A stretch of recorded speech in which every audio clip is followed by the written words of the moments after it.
8 नवंबर 2024 वो तारीख जब chief justice of India DY Chandrachud का आखिरी वर्किंग डे था। हालांकि ऑफिशियली उनके रिटायरमेंट की डेट 10 नवंबर 2024 है। उनके जाने के साथ ही कुछ बड़े बड़े सवाल हमारे और आपके मन में हैं। शायद हम सबसे ज्यादा ये सवाल खुद CJI चंद्रचूड़ के मन में होंगे। क्या CJI चंद्रचूड़ को उनके राम जन्मभूमि वाले फैसले के लिए याद किया जाएगा या फिर उन्हें इलेक्टोरल बॉन्ड वाले फैसले के लिए याद किया जाएगा? क्या उन्हें चीफ जस्टिस ऑफ इंडिया के रूप में याद किया जाएगा या फिर बतौर सिर्फ एक सुप्रीम कोर्ट जज याद किया जाएगा?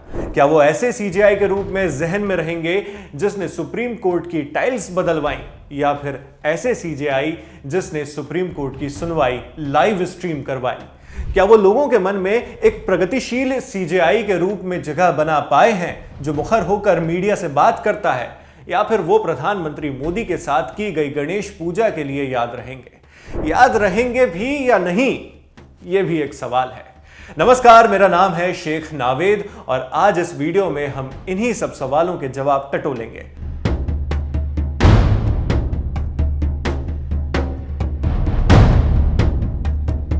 मगर शुरुआत करने से पहले आपको CJI चंद्रचूड़ के कुछ बड़े बयान याद दिलाते हैं।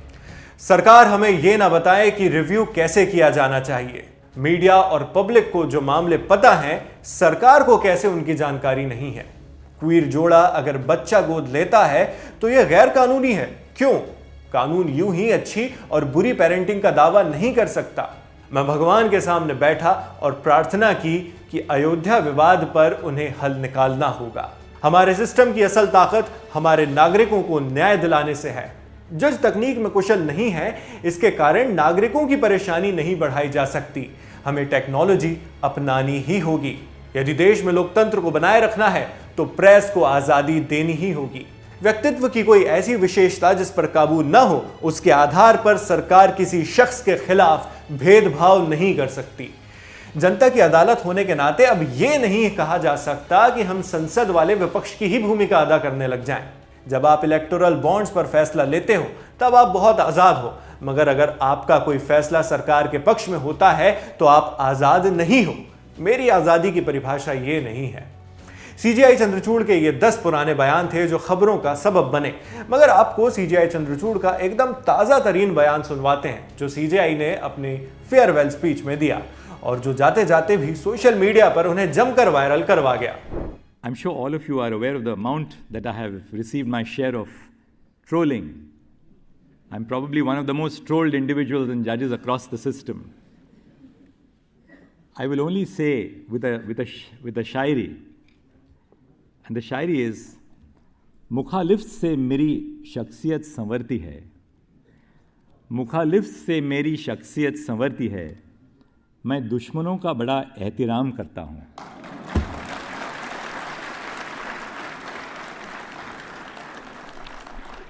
But on a lighter vein, I'm just wondering what will happen from Monday, because all those who trolled me will be rendered unemployed.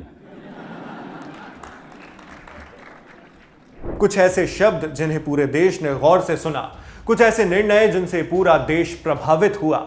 सच बात है, chief justice of India DY Chandrachud एक ऐसे जज रहे जिन्हें सबसे ज्यादा जज किया गया। उनका पूरा कार्यकाल इसी में बीता, एक ऐसा कार्यकाल जिस पर पूरे देश की निगाहें टिकी रहीं। वो कार्यकाल 8 नवंबर 2024 को खत्म हो गया। औपचारिक तौर पर 10 नवंबर को जस्टिस DY चंद्रचूड़ का कार्यकाल बतौर चीफ जस्टिस ऑफ इंडिया और बतौर सुप्रीम कोर्ट के जज पूरा हो चुका है। CJI बनने से पहले भी वो एक जज के रूप में काम करते आ रहे थे। एक आम सुप्रीम कोर्ट जज के रूप में भी उन्होंने कई ऐसे फैसले दिए जिनकी वजह से लोगों को इंतजार था ये देखने का कि जब वो सुप्रीम कोर्ट के मुख्य न्यायाधीश बनेंगे तब भी वो इसी तरह का रुख रखेंगे या कोई परिवर्तन आएगा। ये इंतजार खत्म हुआ 9 नवंबर 2022 को, वो तारीख जब भारत के 50वें चीफ जस्टिस ने शपथ ली।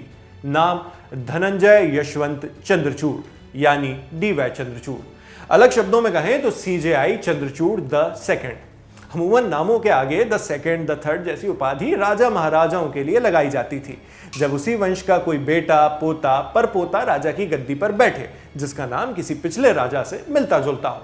जैसे गुप्ता साम्राज्य के Chandragupta first, Chandragupta second, Kumaragupta first, Kumaragupta second और कुमारगुप्त थर्ड। मगर इस तरह की उपाधि का इस्तेमाल करने का मौका भारतीय जुडिशरी ने भी हमें दे दिया है, जब पूर्व सीजेआई चंद्रचूड़ यशवंत चंद्रचूड़ के बेटे धनंजय भी सीजेआई चंद्रचूड़ बन गए, डीवाई चंद्रचूड़। आजाद भारत के इतिहास में यह पहली बार हुआ था। पिता वाईवी चंद्रचूड़ 7 साल 4 महीनों के लिए सीजेआई थे, 16वें सीजेआई। डीवाई चंद्रचूड़ को इतना लंबा अरसा तो नहीं मिला, मगर फिर भी सीजेआई डीवाई चंद्रचूड़ का टेन्योर भी बहुत लंबा रहा। डीवाई चंद्रचूड़ नवंबर 2022 से लेकर नवंबर 2024 यानी 2 सालों तक चीफ जस्टिस ऑफ इंडिया की बेंच पर आसीन रहे। पिछले 14 सालों में पहली बार कोई इतने लंबे वक्त तक सीजेआई बना रहा है।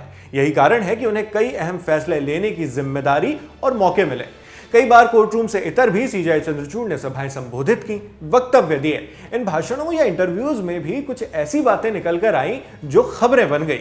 इनमें से कुछ के नाम हम आपको गिनवाते हैं, आप बताइएगा आपको याद है या नहीं।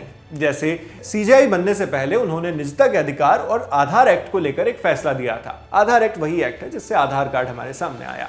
जब केंद्रीय मंत्री किरेन रिजिजू कानून मंत्री हुआ करते थे, तब सरकार और जुडिशरी के बीच इशारों में कैसा वाद विवाद देखने को मिला।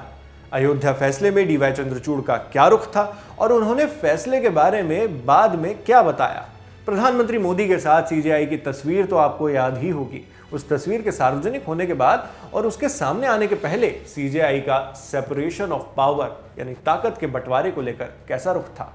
इलेक्टोरल बॉन्ड, अदालत में टेक्नोलॉजी का इस्तेमाल, आर्टिकल 370, समलैंगिक विवाह, और क्या वो 2016 का किस्सा आपको पता है जब डीवाई चंद्रचूड़ इलाहाबाद हाईकोर्ट से सुप्रीम कोर्ट आए थे, तब वहां क्या हुआ था। सीजेआई की बातों और उनके कामों की एक लंबी फहरिस्त है जिन पर लंबी बात की जा सकती है। कई ऐसे फैसले, कई ऐसी टिप्पणियां जो आम जनता के ऊपर बड़ा इंपैक्ट माने असर रखती हैं। अब चूंकि सीजेआई डीवाई चंद्रचूड़ का कार्यकाल खत्म हो चुका है, तो ये सही मौका है जब उन मौकों पर एक बार फिर से नजर डाली जाए, वर्तमान के लेंस से देखा जाए, परखा जाए कि ये इतिहास बन चुकी घटनाएं कितना प्रभाव रखती हैं। क्या ये सीजेआई चंद्रचूड़ को याद करने के लिए काफी है? क्योंकि कार्यकाल के आखिरी दिनों में कई अन्य जजेस की तरह सीजेआई चंद्रचूड़ पर भी आरोप लगने लगे कि वो सरकार के तरफदार हो गए हैं। इन आरोपों का भी सीजेआई चंद्रचूड़ ने जवाब दिया। सारी बातों पर आज विस्तार से चर्चा करते हैं और इन मामलों पर आपको एक्सपर्ट्स की भी राय सुनवाएंगे, जो ऐसी जानकारी हम तक लेकर आए हैं जिसका आम लोगों तक पहुंचना बड़ा मुश्किल होता है। शुरुआत करेंगे आधार कार्ड यानी आधार एक्ट से जुड़े मामले से। वो मामला जिसमें सीजेआई चंद्रचूड़ जूनियर ने अपने पिता सीजेआई चंद्रचूड़ सीनियर के ही फैसले को पलट दिया था। ये वो पहला मौका था जब डीवाई चंद्रचूड़ पर आम नागरिकों की निगाहें बड़े स्तर पर जमना शुरू हुई। बात हो रही है पुट्टा स्वामी केस की। ये केस निजता के अधिकार से जुड़ा हुआ है, बोले तो राइट टू प्राइवेसी। मामला 2017 का है। उस समय सीजेआई चंद्रचूड़ सीजेआई नहीं थे, वो सुप्रीम कोर्ट के एक आम जज थे। मगर इस फैसले का जिक्र करना यहाँ जरूरी है क्योंकि संवैधानिक तौर पर और जनता के मौलिक अधिकारों के नजरिए से ये एक बहुत अहम जजमेंट है।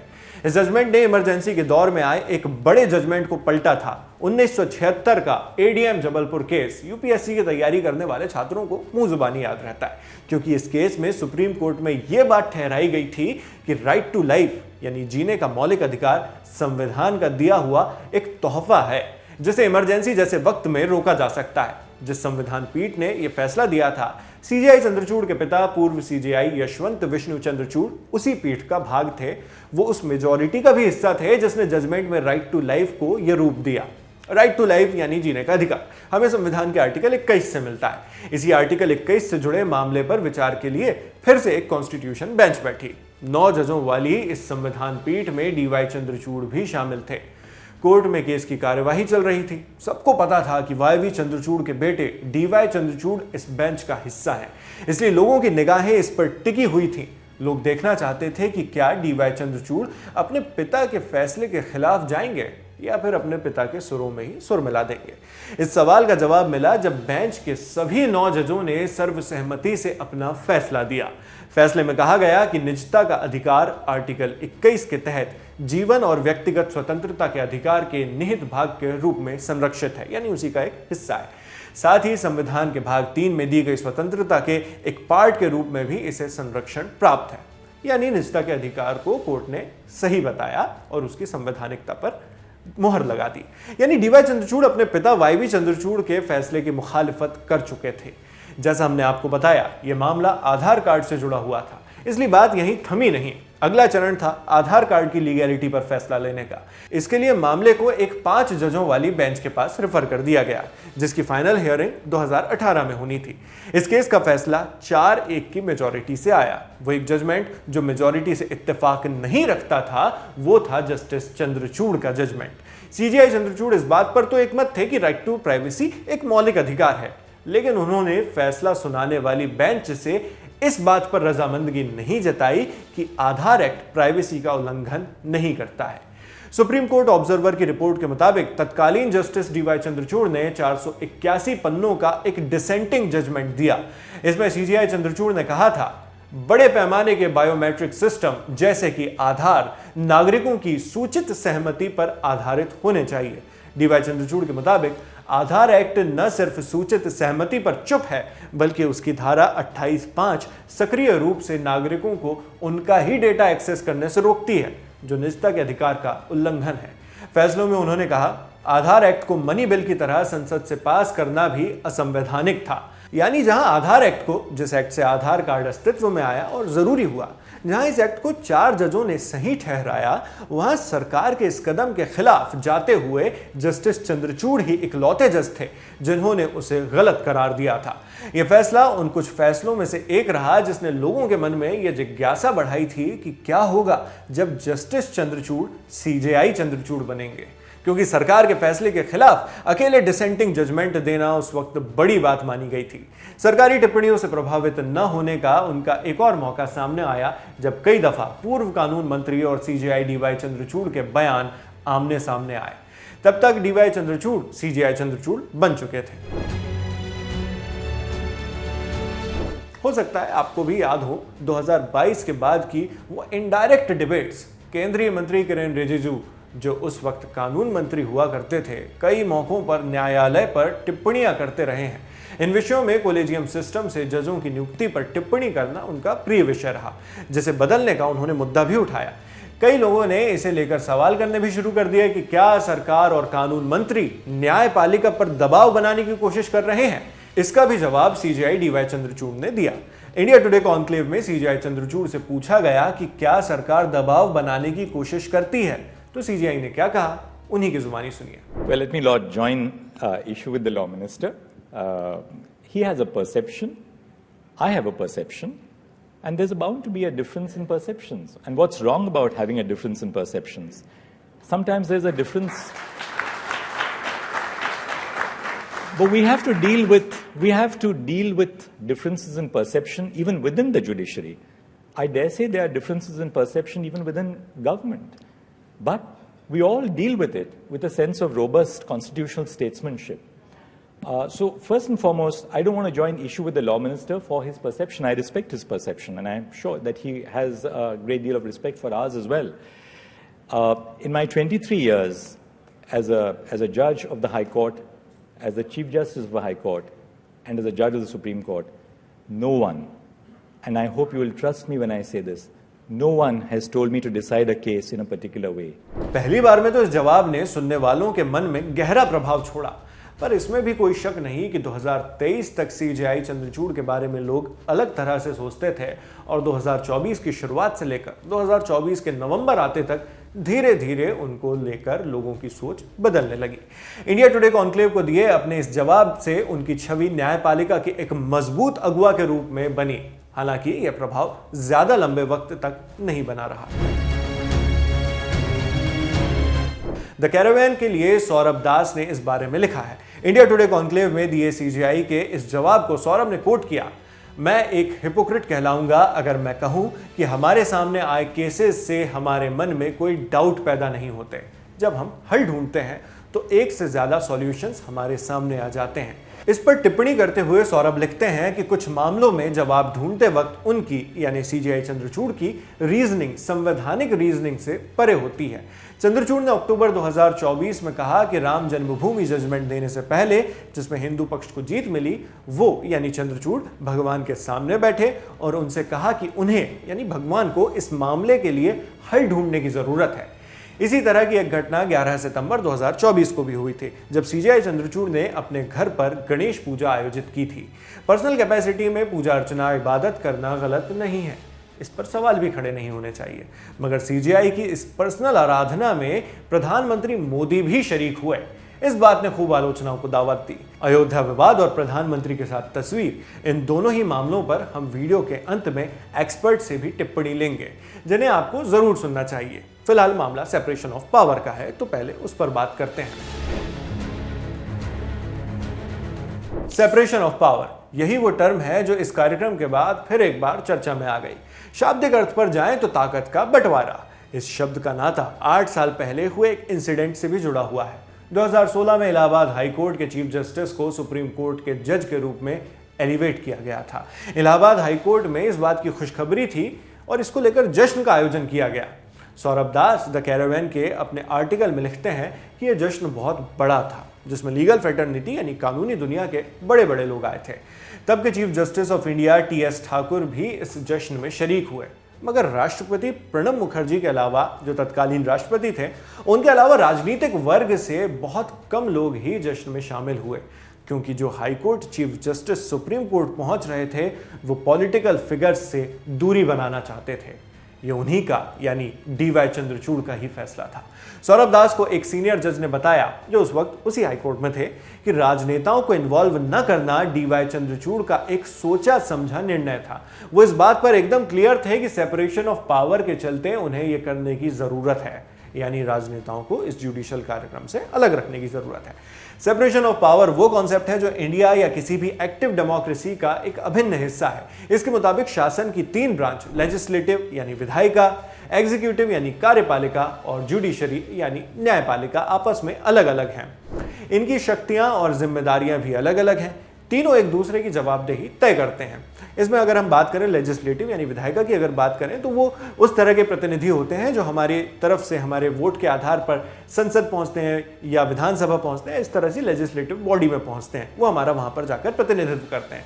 वहीं एग्जीक्यूटिव यानी कार्यपालिका की अगर बात करें तो वो सरकार से जुड़ी हुई चीजें हैं, जैसे प्रधानमंत्री, उपराष्ट्रपति, राष्ट्रपति, इसके अलावा मुख्यमंत्री, इस तरह के जो संवैधानिक पद हैं, जो एग्जीक्यूटिव पावर जिनके पास हैं, जो एक डिसीजन ले सकते हैं सरकार को चलाने का, इस तरह के पद जो है कार्यपालिका के अंतर्गत आते हैं। और ब्यूरोक्रेसी भी जो है, जिसमें आईएएस अफसर और सरकारी तंत्र जितना है, वो सभी एग्जीक्यूटिव के अंतर आता है। और न्यायपालिका तो आप जानते हैं। इसलिए आपस में तीनों में भले ही कोई दुश्मनी वाले संबंध ना हो, मगर मैत्रेयी वाले संबंध भी अवॉइड किए जाने चाहिए, जिससे सेपरेशन ऑफ पावर की सख्ती पर गलत असर ना पड़े। आर्टिकल की माने तो सीजेआई चंद्रचूड़ इस सख्ती के पक्षधर रहे हैं, मगर इस छवि पर सितंबर 2024 से सवाल खड़े होने शुरू हो गए। सौरभ दास लिखते हैं, आज नजारा अलग है। सितंबर 2024 में सीजेआई चंद्रचूड़ ने प्रधानमंत्री नरेंद्र मोदी के साथ गणेश पूजा के दौरान अपने सरकारी घर पर आरती की। दुबले पतले और चश्मा लगाए चंद्रचूड़ मोदी के बगल में खड़े थे। मोदी ने ट्रेडिशनल कपड़े पहने थे। महाराष्ट्र से आने वाले सीजेआई के साथ महाराष्ट्रियन कपड़ों में आना, जब महाराष्ट्र में चुनाव होने वाले हैं, मोदी की एक अच्छी टाइमिंग थी। ये मुलाकात टीवी स्क्रीन्स और सोशल मीडिया पर स्प्लैश की। ये डी.वाई. चंद्रचूड़ के टेन्योर का एक बड़ा पल था, खास तौर पर जब ये टेन्योर अपने अंत के इतना करीब हो। जल्द ही इस पर चर्चाएं शुरू हो गईं। पहले सवाल ये कि क्या मोदी चंद्रचूड़ के घर पर बिना किसी ऐलान के पहुंच गए, या फिर सीजेआई ने उन्हें न्योता भेजा था। कुछ लोगों ने यह भी सवाल उठाया कि सीजेआई चंद्रचूड़ ने इस मुलाकात के लिए सिंपली मना क्यों नहीं कर दिया था, या फिर सीजेआई इस प्राइवेट मीटिंग को ब्रॉडकास्ट करने से भी तो रोक सकते थे, मगर सीजेआई ने ऐसा क्यों नहीं किया। इन सवालों के जवाब तो सीजेआई को ही पता होंगे, जिन्हें सीजेआई ने सार्वजनिक तौर पर दिया भी है। हालांकि सोचने वाली एक बात यह भी है कि अगर पीएम और सीजेआई की निजी मुलाकात हुई भी थी और इसकी तस्वीरें या वीडियो सार्वजनिक नहीं किए जाते, तब पब्लिक में क्या मैसेज जाता। अब बताइए, आपने जब पहली बार ये तस्वीर या वीडियो देखा था, तब आपके मन में सबसे पहले क्या ख्याल आया था? वैसे सीजेआई ने अपने जवाब में कहा है कि कार्यपालिका और न्यायपालिका में इस तरह की औपचारिक अनौपचारिक मुलाकात होती रहती है। कहीं से भी इनका मकसद अदालती कार्यवाही पर कोई असर डालने का नहीं होता। ये मुलाकात जनहित से जुड़े प्रोजेक्ट्स को लेकर होती है। इनमें कोई आपसी सौदेबाजी नहीं होती। सीजेआई ने यह भी कहा कि चीफ जस्टिस के पद पर आने से पहले भी वो पॉलिटिकल एग्जीक्यूटिव्स के साथ इस तरह की मीटिंग्स करते रहे हैं, जिनका जजमेंट से कोई सरोकार नहीं होता था। हालांकि सौरभ दास इलाहाबाद हाईकोर्ट के एक सीनियर जज को कोट करते हुए लिखते हैं, जब सीजेआई चंद्रचूड़ इलाहाबाद हाईकोर्ट में थे, तब भी वो हर साल गणेश पूजा का आयोजन किया करते थे, पर इन आयोजनों के निमंत्रण तब तक सिर्फ सिटिंग जजेस और उनके पति या पत्नियों तक सीमित होते थे। उनमें कभी भी कोई राजनेता को आमंत्रित नहीं किया गया। हालांकि ऐसा भी नहीं है कि सीजेआई चंद्रचूड़ के फैसलों या उनके व्यक्तिगत आचरण को लेकर सिर्फ आलोचनाएं ही हुई हों। एक फैसला जिसने सीजेआई को वृहद स्तर पर सपोर्ट दिलवाया वो है इलेक्टोरल बॉन्ड से जुड़ा हुआ फैसला। फरवरी 2024 में सीजेआई चंद्रचूड़ की अध्यक्षता वाली बेंच ने इलेक्टोरल बॉन्ड के खिलाफ फैसला सुनाया, जिसके बाद इलेक्टोरल बॉन्ड असंवैधानिक करार दे दिए गए थे। यह फैसला जनता पर एक बड़े स्तर पर असर करने वाला था। लंबे समय से इलेक्टोरल बॉन्ड्स को उनके नॉन ट्रांसपेरेंट स्वरूप के चलते आलोचना का सामना करना पड़ रहा था। बड़ा मुद्दा यह था कि राजनीतिक पार्टी को कौन कितना पैसा दे रहा है पता ही नहीं चलता था। आखिर आप भी ये चाहते हैं ना, ये जानना कि जो पार्टी आपसे वोट मांगकर सत्ता पर बैठ रही है उसे चुनाव लड़ने के लिए किसने फंड दिया। सुप्रीम कोर्ट ने इस जजमेंट के बाद स्टेट बैंक ऑफ इंडिया यानी एसबीआई को इलेक्टोरल बॉन्ड से जुड़ी सारी जानकारियां सार्वजनिक करने को कहा। स्टेट बैंक ऑफ इंडिया को इसलिए क्योंकि इसी बैंक से इलेक्टोरल बॉन्ड्स का लेन देन चल रहा था। हालांकि एसबीआई ने पहले जो जानकारी पब्लिक डोमेन में डाली वो पर्याप्त नहीं थी, इसलिए सीजेआई वाली सुप्रीम कोर्ट की बेंच ने बैंक को फटकार लगाई और सारा डेटा जो भी उसके पास है सब कुछ सार्वजनिक करने को कहा। फिर इलेक्टोरल बॉन्ड का सारा डेटा सामने आया और यह पता लग पाया कि किस डोनर ने किस पार्टी को कितना चंदा दिया है। इस फैसले को हाथों हाथ लिया गया। ज्यादातर लोगों ने इस फैसले की सराहना की। हालांकि एक पॉइंट यह भी आया जब इसी मामले से जुड़े सीजेआई के आदेश को क्रिटिसिज्म मिला, आलोचना मिली, क्योंकि इलेक्टोरल बॉन्ड को असंवैधानिक ठहराते हुए सुप्रीम कोर्ट ने कहा था कि यह क्विड प्रो क्वो वाला सेटअप है, यानी एक हाथ दे एक हाथ ले टाइप। इसमें डोनर्स किसी पॉलिटिकल पार्टी को डोनेशन देने के बदले उस राजनीतिक दल से कुछ फायदा ले सकते हैं, इसलिए इसे तुरंत रोका जाना चाहिए।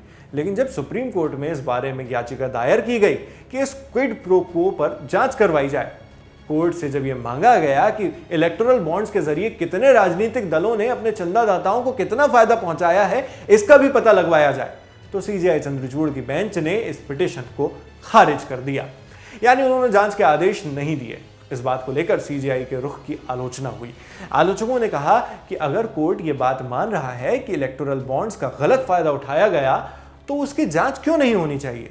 हालांकि इस मामले में इसके आगे फिलहाल कुछ भी नहीं हुआ है। 5 पॉइंट्स के तहत हमने आपको ये जानकारी दी। ये वो 5 ऐसे बड़े बयान या मामले या ऐसी बड़ी घटनाएं थी जिन पर पीछे मुड़कर देखने पर संभवतः सीजेआई चंद्रचूड़ को याद किया जाएगा। एक चीज और है जिसके लिए सीजेआई चंद्रचूड़ ने खूब चर्चाएं बटोरी, वो है कोर्ट का मॉडर्नाइजेशन यानी आधुनिकीकरण। मगर क्या बतौर सुप्रीम कोर्ट के एडमिनिस्ट्रेटिव हेड सीजेआई ने इसके अलावा कोई बड़े बदलाव किए? इस सवाल का जवाब जानने के लिए चलते हैं इंडिया टुडे के जर्नलिस्ट संजय शर्मा के पास, जिन्होंने सीजेआई चंद्रचूड़ का कार्यकाल बड़े करीब से देखा और ऑब्जर्व किया है। एडमिनिस्ट्रेटिव हेड के तौर पर उन्होंने जिस तरह के सुप्रीम कोर्ट परिसर में उसके सौंदर्यीकरण के लिए जो निर्माण कार्य कराए हैं वो अपने आप में अद्वितीय हैं। मुझे ऐसा लगता है कि जैसे मुगल एरा में शाहजहां हुए, जिन्हें नवनिर्माण का शौक था, चाव था, उनमें उत्साह था, उन्होंने बड़ी बड़ी इमारतें बनाई, बहुत खूबसूरत इमारतें बनवाई, वैसे ही जस्टिस चंद्रचूड़ ने न केवल सुप्रीम कोर्ट के परिसर का सौंदर्यीकरण कराया, उनका आधुनिकीकरण कराया, बल्कि जो मॉनिटरिंग सिस्टम है उसको लेकर भी एक नया वॉर रूम बनवाया है, जिसमें आप रियल टाइम में मॉनिटरिंग कर सकते हैं, पूरे देश भर के डिस्ट्रिक्ट जजों के साथ संपर्क कर सकते हैं, डेटा एनालिसिस कर सकते हैं, रिसर्च कर सकते हैं और तमाम चीजों पर निगाहदारी रख सकते हैं। और उन्होंने पूरे देश के लिए ई कोर्ट्स के लिए 7,000 करोड़ रुपया सरकार से सैंक्शन कराया और उससे ई कोर्ट्स की बेहतरी के लिए काम हुए। इन्हीं के कार्यकाल में अगर हम देखें तो पूरी तरह से कोर्ट्स पेपरलेस हो गई हैं। अभी जो नया म्यूजियम बना है, पिछले हफ्ते उसका उद्घाटन हुआ है, इसी हफ्ते, तो उसमें एससीबीए ने उसका विरोध किया। एससीबीए का कहना है कि मेन बिल्डिंग में और म्यूजियम बनाने का कोई मतलब नहीं है। कौन आम आदमी म्यूजियम देखने के लिए सुप्रीम कोर्ट का पास बनवा कर अंदर आएगा, लिहाजा उसके लिए अलग ही इंतजाम होने चाहिए थे। बहरहाल ये सारी चीजें तो चलती हैं। सुप्रीम कोर्ट परिसर में इतने साल, इतने दशकों बाद डॉक्टर अंबेडकर की मूर्ति लगाई गई, वो इन्हीं के कार्यकाल में लगाई गई। तो तमाम चीजें उनके एडमिनिस्ट्रेटिव हेड रहते हुए वो चीजें पूरी हुई हैं, जिसको लेकर उनका नाम हमेशा उन्हें याद किया जाएगा एक नव निर्माता के रूप में। इस बात से तो शायद आप भी इत्तेफाक रखते हों कि सीजेआई चंद्रचूड़ के पूरे कार्यकाल में उनका मुख्य फोकस टेक्नोलॉजी को बढ़ावा देने पर भी रहा। उन्होंने कोर्ट रूम की लाइव स्ट्रीमिंग शुरू करवाई। इससे पहले आम जनता अगर किसी मसले में कोर्ट कचहरी के अंदर तक नहीं गई है तो उन्हें पता ही नहीं होता था कि अंदर कोर्ट के अंदर कार्यवाही चल क्या रही है और किस तरह से कार्रवाई होती है। लोग तो बस फिल्में देखकर सोच लेते हैं कि हर कोर्ट रूम में एक कटघरा होता होगा, कोई वकील जज के सामने तारीख पे तारीख चिल्लाता होगा या बढ़िया हिंदी उर्दू में ड्रामेटिक अंदाज में डिबेट चलती होगी। लेकिन लाइव स्ट्रीमिंग शुरू होने के बाद लोगों को नजर आया कि फिल्मी अदालत हकीकत वाली अदालत से कितनी अलग है। सुप्रीम कोर्ट में केस दायर करना भी एक बड़ी कठिन टास्क रही है। दस्तावेजों के बड़े बड़े मोटे जत्थे इकट्ठे करने पड़ते हैं, इस केस की फाइल बनानी पड़ती है, उन्हें फाइल फिर करना पड़ता है। लेकिन सीजेआई चंद्रचूड़ ने ई फाइलिंग को बढ़ावा दिया, जिससे कोर्ट की मदद मांगना और भी सुलभ हो गया। एक प्रशासनिक हेड के रूप में ये एक काबिल तारीफ कदम था। इसे लेकर एक्सपर्ट ने क्या इंसाइट्स दी हैं वो भी हम आपको आगे सुनवाएंगे। हालांकि सुप्रीम कोर्ट के वकीलों से बात करो तो कुछ आलोचक ये भी कहते हैं कि एससी के प्रशासनिक अधिकारी के तौर पर, यानी सुप्रीम कोर्ट के प्रशासनिक अधिकारी के तौर पर सीजेआई चंद्रचूड़ ने कोर्ट परिसर की बेवजह टाइल्सें बहुत बदलवाई। खैर, आलोचना तो आलोचना है, पहले के जजों की भी होती रही है। पहले के जज और चीफ जस्टिस को उनके दिए फैसलों को लेकर याद किया जाता है। क्या सीजेआई चंद्रचूड़ भी मात्र उन्हीं वजहों से याद किए जाएंगे या उन्होंने मीडिया से रूबरू होकर अपनी एक निजी पहचान भी बना ली है जो पहले के जजों में नहीं देखा गया? सीजेआई चंद्रचूड़ मीडिया से भी मुखातिब होने में कोई गुरेज नहीं करते हैं। वो मीडिया के मंचों पर आते थे, बाइट्स देते थे, बातचीत करते थे और इंटरव्यूज से भी परहेज नहीं करते थे। यह भी एक वजह हो सकती है कि जब हम अपने शहर लौटकर सुबह को पोहा खाने जाते हैं तो पोहे वाले अंकेश भैया पूछते हैं कि भैया चंद्रचूड़ साहब कल रिटायर हो गए ना? सीजेआई कौन सी अच्छी कौन सी बुरी यादों का हिस्सा बनेंगे? यादों का हिस्सा बनेंगे भी या नहीं? उन्हें जिस उम्मीद से देखा जाता था, अब रिटायर होने के बाद यह सही समय है इस सवाल का जवाब खोजने का कि क्या वो उस उम्मीद पर खरे उतरे। इस पर बात करेंगे कानूनी मुद्दों पर नजर रखने वाले पत्रकार और लेखक प्रभाकर मिश्रा से। पहले जानते हैं कि सीजेआई याद करने की कौन सी अच्छी वजहें छोड़कर गए हैं, अपने पद से गए हैं। साथ ही इस बात पर भी कि क्या सीजेआई की जो देवता वाली छवि बनाई गई थी उसका उनके करियर पर क्या असर रहेगा।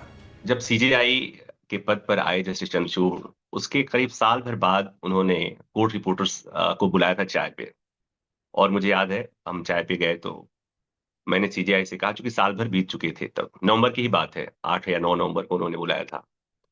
तो मैंने उनको हल्के फुल्के अंदाज में कहा था कि सर 20 साल के अपने करियर में मैंने जितने सीजेआई देखे हैं उसमें आप अकेले ऐसे सीजेआई हैं जिनके बारे में सत्ता पक्ष विपक्ष सबकी पॉजिटिव राय है और यहां तक कि आम आवाम भी आपसे बहुत खुश है।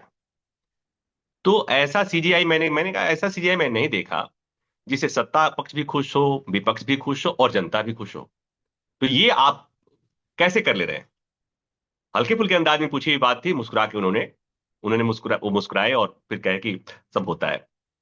उसके बाद अभी दिवाली मिलन पर एक बार फिर हम लोगों को उन्होंने बुलाया था, जाते जाते एक मुलाकात हुई और फिर मैंने उनसे मौका मिल गया तो मैंने कहा उन्हें याद दिलाऊं। और फिर मैंने उन्हें कहा कि सर अगर आपको याद हो तो हम जब पहले मिले थे तो हमने ये बात कही थी, चीजें सर बदली हुई लग रही हैं।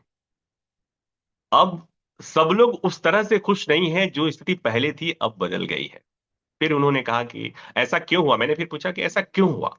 फिर उन्होंने कहा कि ये तो आपको उनसे पूछना चाहिए। मतलब जो मेरी समझ है, जो मेरी अंडरस्टैंडिंग है कि जब किसी से बहुत उम्मीदें हो जाती हैं, ये एक उम्मीदें बड़ी खतरनाक चीज है। बहुत उम्मीदें हो जाए तो वो सारी उम्मीदें पूरी हो जाए ये जरूरी नहीं है।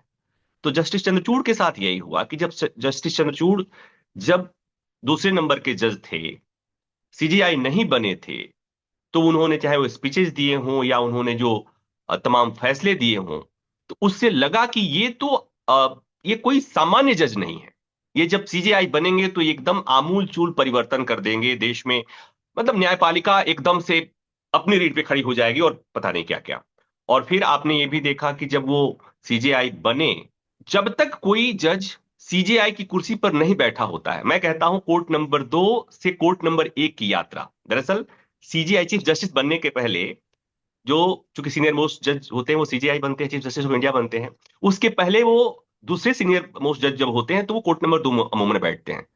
तो कोर्ट नंबर 2 से कोर्ट नंबर 1 की जो यात्रा होती है उसमें बहुत कुछ बदल जाता है, और वो जो बदलाव है वही है सीजेआई की जिम्मेवारी, और उस बदलाव के पीछे तमाम तरह की चीजें होती हैं। जैसे जैसे तो वही बात यहां पर भी हुई जस्टिस चंद्रचूड़ के साथ, कि जब तक वो चीफ जस्टिस नहीं बने थे तब तक उन्होंने जो फैसले लिखे, जो उनकी टिप्पणियां आई थी, उससे लोगों में बड़ी सारी उम्मीदें जग गई थी। और तभी जब ये चीफ जस्टिस बन रहे थे तो उसके बाद से उनके बारे में कहा गया कि आएंगे तो बहुत आमूलचूल परिवर्तन कर देंगे। और तब भी मैंने कहा था कि जज को जज ही रहने दो, चीफ जस्टिस को चीफ जस्टिस ही मानिए, वो किसी दूसरे ग्रह से नहीं आ रहे हैं, बहुत उम्मीद पालोगे तो दिक्कत होगी। और ठीक वही हुआ, बहुत उम्मीदें पाल ली गई थी जस्टिस चंद्रचूड़ से। अब बात आती है कि क्या आपने जो सवाल पूछा कि क्या जस्टिस चंद्रचूड़ उन उम्मीदों पर खरे उतरे हैं या नहीं उतरे हैं।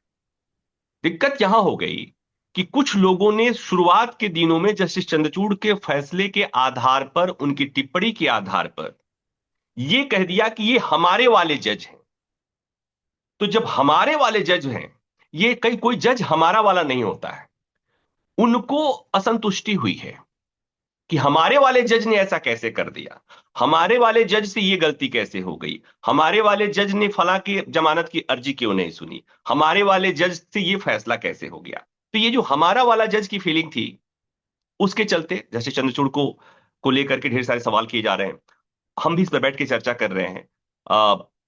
इतनी ज्यादा चर्चा कभी भी कोई चीफ जस्टिस जब जाता है, चर्चा होती है, मूल्यांकन होता है कि क्या इन्होंने क्या किया, कितने फैसले दिए, कैसे फैसले दिए। लेकिन जितना इनका हुआ, जितना इनका हो रहा है, जितना इनका मूल्यांकन हो रहा है, मुझे नहीं लगता कि इतना मूल्यांकन किसी और का हुआ होगा। जो ऐतिहासिक काम था वो ऐतिहासिक काम है। जो लाइव स्ट्रीमिंग होती है कॉन्स्टिट्यूशनल मैटर्स के लिए, जो सारी चीजें देखी जाती हैं, मतलब सुप्रीम कोर्ट को उन्होंने ओपन टू ऑल कर दिया है देखने के लिहाज से। आप देखेंगे जितने बड़े फैसले होते हैं सब लोग बैठ के देखते हैं, और यही मुश्किल भी खड़ी करके गए हैं। मतलब वो जाते जाते ये भी मुश्किल खड़ी करके गए हैं कि सुप्रीम कोर्ट में सुनवाई के दौरान एक आदमी अपना टीवी खोल करके, अपना फोन ऑन करके यूट्यूब पर देखता है, और ये देखता है कि जजेज क्या बोल रहे हैं, कैसे बोल रहे हैं, किस वकील को कितना सुन रहे हैं, किस वकील को कम सुन रहे हैं। तो उन्होंने अपने स्तर पे उसे ओपन कर दिया। अब इस ओपनिंग में बड़ी दिक्कत हो गई है, मतलब होता है ना, कर्टन हट गया, पर्दा हट गया है, तो वो करके गए हैं। इसके लिए उनको याद किया जाएगा, निश्चित तौर पर याद किया जाएगा सुप्रीम कोर्ट। दूसरा ये कि एक अभी क्रांतिकारी कदम जिसको कहेंगे, कि पेंडेंसी ऑफ केसेस बहुत हैं, लेकिन वो जो जस्टिस क्लॉक उन्होंने एक कंसेप्ट लाया। अब सुप्रीम कोर्ट के बाहर आप जाएंगे, वहां पर आपको दिखेगी एक घड़ी लगाई गई है, बड़ा सा स्क्रीन वॉल लगाया हुआ है, जिस पर आपको पल पल की जानकारी मिलती है कि कितने मामले आए, मामले कितने पुराने थे, कितने मामलों का डिस्पोजल हो रहा है। तो वो भी एक, तो ये इन चीजों को देखेंगे तो कहेंगे हाँ, इस दिशा में कुछ काम अच्छा हुआ है। यकीनन वजूहात अच्छी हैं तो कुछ ना कुछ बुरी भी होंगी। कौन सी ऐसी चीजें हैं जो सीजेआई को नकारात्मक तौर पर याद रखवाएंगी, या फिर कौन से ऐसे मामले हैं जिन पर सीजेआई चंद्रचूड़ को फैसला लेना चाहिए था पर वो बिना कोई फैसला दिए चले गए अपने पद से, या फिर कोई अनापेक्षित फैसला दिया उन्होंने। प्रधानमंत्री मोदी के साथ जो तस्वीर आई उससे उनके रिकॉर्ड पर क्या प्रभाव पड़ेगा, अयोध्या जजमेंट पर उनकी हालिया टिप्पणी क्या जरूरी थी, इन तमाम चीजों के बारे में भी लीगल जर्नलिस्ट प्रभाकर मिश्रा की टिप्पणी सुनिए। मुझे लगता है कि जिन चीजों के चलते उन्हें याद ज्यादा किया जाएगा नकारात्मक तौर पर, उन चीजों में महाराष्ट्र विवाद, जो शिवसेना विवाद, उद्धव ठाकरे का इस्तीफा, वो एक ऐसा मसला था, इन्हीं की बेंच, इन्हीं का फैसला, जब इन्होंने कहा कि अगर उद्धव ठाकरे ने इस्तीफा नहीं दिया होता तो उनको हम रिस्टोर कर देते, उनकी सरकार बन जाती।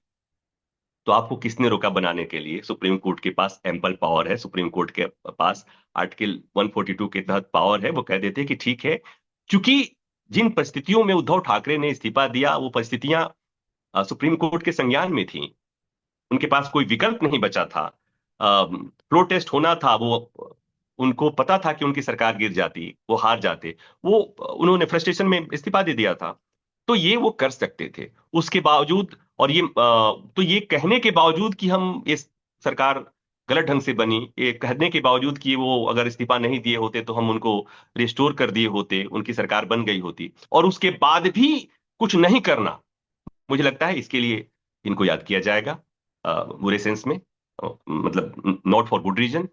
और एक बात और जो मैं समय समय पर लिखता हूं, बोलता हूं, उनसे भी किसी ने पूछा बेल के मामलों में कि कुछ मामलों में लोगों को उम्मीद होती है कि देखते हैं लोग, कुछ मामले ऐसे होते हैं जो सुप्रीम कोर्ट की तरफ लोग बहुत उत्सुकता से और बहुत उससे देखते हैं कि सुप्रीम कोर्ट इस मामले में क्या करने वाला है।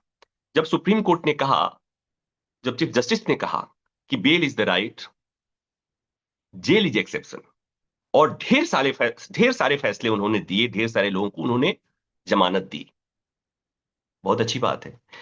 और उन्होंने अभी हाल में उन्होंने कहा कि हमने अर्नब से लेकर के और जुवैद तक को जमानत दी। लेकिन इस बीच में जो दो नाम रह जाते हैं, बहुत सारे नाम होंगे ऐसे, लेकिन जो सबसे सेंसिटिव नाम थे, जो दो सबसे संवेदनशील मामले रह गए थे, वो आप भी जानते हैं, उमर खालिद और हाँ शर्जील इमाम। तो उमर खालिद का मामला एक ऐसा मामला है कि ऐसा तो होगा नहीं कि जस्टिस चंद्रचूड़ को, जो कि मास्टर ऑफ रोस्टर हैं, मामला वहां पर वर्षों पेंडिंग रह गया, उस पर सुनवाई नहीं हो पा रही थी। तो ये लोग पूछेंगे ना, लोग कहेंगे ना कि एक आदमी जो बार बार ये कहता हो कि अ, जिसके लिए फंडामेंटल राइट, जिसके लिए पर्सनल लिबर्टी सुप्रीम हो, जो बार बार ये कहता हो कि व्यक्तिगत स्वतंत्रता उसके लिए एपिटोम है, सबसे महत्वपूर्ण चीज है, और उसके सामने ही एक व्यक्ति 4 साल से जेल में है और उसकी जमानत पर सुनवाई नहीं हो पाई। तो ये मैंने उदाहरण दिए, मतलब ऐसे बहुत सारी चीजें गिनाई जा सकती हैं। तो ये चीजें हैं, कुछ चीजें हैं जिसको नकारात्मक रूप में याद किया जाएगा। जो जाते जाते उनका जो एक फैसला था, मैं उस पर मुझे लगता है कि टिप्पणी करूंगा। अजीज बादशाह में सुप्रीम कोर्ट ने यह कहा था कि अलीगढ़ मुस्लिम विश्वविद्यालय अल्पसंख्यक का दर्जा उसका नहीं है, वो अल्पसंख्यक संस्थान नहीं है। और जब अजीज बादशाह के फैसले को जब आप खुद लिखते हैं कि हम उस फैसले को पलट रहे हैं, ओवररूल कर रहे हैं, तो मतलब ये होगा कि स्थिति तो वो आ जानी चाहिए थी कि अलीगढ़ मुस्लिम विश्वविद्यालय अल्पसंख्यक संस्थान है, लेकिन ऐसा हुआ नहीं। उसके बाद उसे छोड़ दिया गया कि 3 जजों की बेंच तय करेगी कि वो अल्पसंख्यक संस्थान है या नहीं। अगर आपने वो क्राइटेरिया आपने खुद तय कर दिया और अजीज बादशाह का फैसला भी बदल दिया, जिसमें अजीज बादशाह में सुप्रीम कोर्ट ने कहा था कि वो अल्पसंख्यक संस्थान नहीं है, तो आपको ये 3 जजों के ऊपर छोड़ के जाने की जरूरत क्या थी? आप डिसाइड करके चले जाते। दो बातें और हैं जिस पर मुझे लगता है कि चर्चा होनी चाहिए। जब प्रधानमंत्री नरेंद्र मोदी उनके घर पे गणेश पूजा में शामिल हुए, तो उसको लेके ढेर सारे सवाल उठाए गए, उन्होंने उसकी उसकी सफाई भी दी थी। मुझे लगता है कि कुछ मामले ऐसे होते हैं जो बेवजह तूल दिए जाते हैं, वो उतना तूल दिए जाने की जरूरत नहीं थी। प्रधानमंत्री और चीफ जस्टिस की मुलाकात होती है, कार्यपालिका और विधायक पालिका की सेपरेशन ऑफ पावर होने के बावजूद भी समय समय पर ओकेजनली वो मिलते रहते हैं, तो उसमें कुछ दिक्कत नहीं है। लेकिन साथ ही मेरी समझ ये कहती है कि अगर लोगों को, मैंने कहता है कि एक न्यायिक सिद्धांत है कि न्याय होना ही नहीं चाहिए, न्याय होते हुए दिखना चाहिए। तो अगर प्रधानमंत्री उनके यहां जाते हैं और इस तरह मुलाकात होती है, तो उससे अगर समाज में गलत संदेश जा सकता है, तो उस तस्वीर से बचा जाना चाहिए, बचा जाना चाहिए था। तो मुझे लगता है कि एक वो वजह है, मतलब एक वो बात है जो कि जिस पर चर्चा, जो हमेशा से वो चर्चा होती रहेगी। वो तस्वीर जब चीफ जस्टिस चंद्रचूड़ का पीछा नहीं छोड़ेगी, वो जब तक रहेंगे, नहीं रहेंगे, हमेशा उन्हें इस दिशा में याद किया जाएगा। एक और बात के लिए जस्टिस चंद्रचूड़ को लोग याद करेंगे, और उसके लिए याद नहीं किए जाने चाहिए थे, लेकिन दुर्भाग्य से उसके लिए वो याद किए जाएंगे। 5 जजों की बेंच ने अयोध्या मामले में फैसला लिखा। कुछ लोगों ने उसे भारी मन से स्वीकार किया, कुछ लोगों ने अच्छे मन से स्वीकार किया, लेकिन स्वीकार कर लिया। उस मसले पर जब उन्होंने बयान दिया, एक सार्वजनिक मंच से उन्होंने जब बयान दिया कि उन्हें समझ में नहीं आ रहा था कि इसमें क्या फैसला होना चाहिए, क्या फैसला लिखा जाना चाहिए, क्या करना चाहिए। फिर उन्होंने भगवान से प्रार्थना की और भगवान ने उन्हें आ, दिशा दिखाई। ये जो बयान था, ये बयान उस पूरे फैसले पर सवाल खड़ा कर दिया। और ये बात जस्टिस चंद्रचूड़ का पीछा नहीं छोड़ेगी। ये गैर जरूरी था, बहुत जिम्मेवारी के साथ मैं इस बात को कह रहा हूं, ये गैर जरूरी था, इसकी कोई जरूरत नहीं थी। जब भी अयोध्या फैसले की चर्चा होगी, जब भी जस्टिस चंद्रचूड़ की चर्चा होगी, ये बयान जस्टिस चंद्रचूड़ का पीछा नहीं छोड़। सीजेआई जस्टिस चंद्रचूड़ भी बाकी सीजेआई के तरह ही थे, हैं। इनसे उन्हें ज्यादा दिक्कत हुई जिन्होंने इन्हें भगवान मानने की गलती की थी, और ये जस्टिस चंद्रचूड़ की गलती नहीं है, ये उनकी है जिन्हें लगता था कि वो किसी और ग्रह से आ रहे हैं। ऐसा नहीं है। कुर्सी जो चीफ जस्टिस की कुर्सी है, उस कुर्सी की कुछ जिम्मेवारियां होती हैं, कुछ मजबूरियां हो सकती हैं और कुछ जिम्मेवारियां होती हैं। उस पर आप किसी को बैठाएंगे, प्रत्येक कुर्सी का अपना चरित्र होता है। व्यक्ति बदल जाता है, कुर्सी का वो चरित्र almost all the time same ही रहता है। 2 साल का कार्यकाल एक लंबा कार्यकाल होता है। एक छोटे से वीडियो में उसे समाहित कर पाना नामुमकिन है। फिर भी जितना हम संक्षिप्त में समझाते हुए बता सकते थे उतना हमने बताया। कुछ मामले जो इस वीडियो में छूट गए, उनमें से कुछ मुख्य विषय हैं: समलैंगिक विवाह पर फैसला, आर्टिकल 370 पर फैसला और टीवी चैनलों को फटकार। ये कुछ पॉइंट्स हैं जिनमें सीजेआई चंद्रचूड़ का अहम योगदान रहा है। इनकी वजह से भी सीजेआई चंद्रचूड़ और उनके कार्यकाल को याद किया जाएगा। मगर उनके बारे में यहाँ तफसील से बात न करने की एक वजह यह भी है कि उन पर हमने साल बदली के एक एपिसोड में पहले ही बात की हुई है। 2023 में दिए गए सीजेआई चंद्रचूड़ के 10 बड़े बयानों, फैसलों पर हमने वो एपिसोड किया था। उसकी लिंक हम आपको डिस्क्रिप्शन बॉक्स में मुहैया करवा देंगे, ताकि अगर आपकी दिलचस्पी हो तो आप उन्हें भी विस्तार से देख पाएं।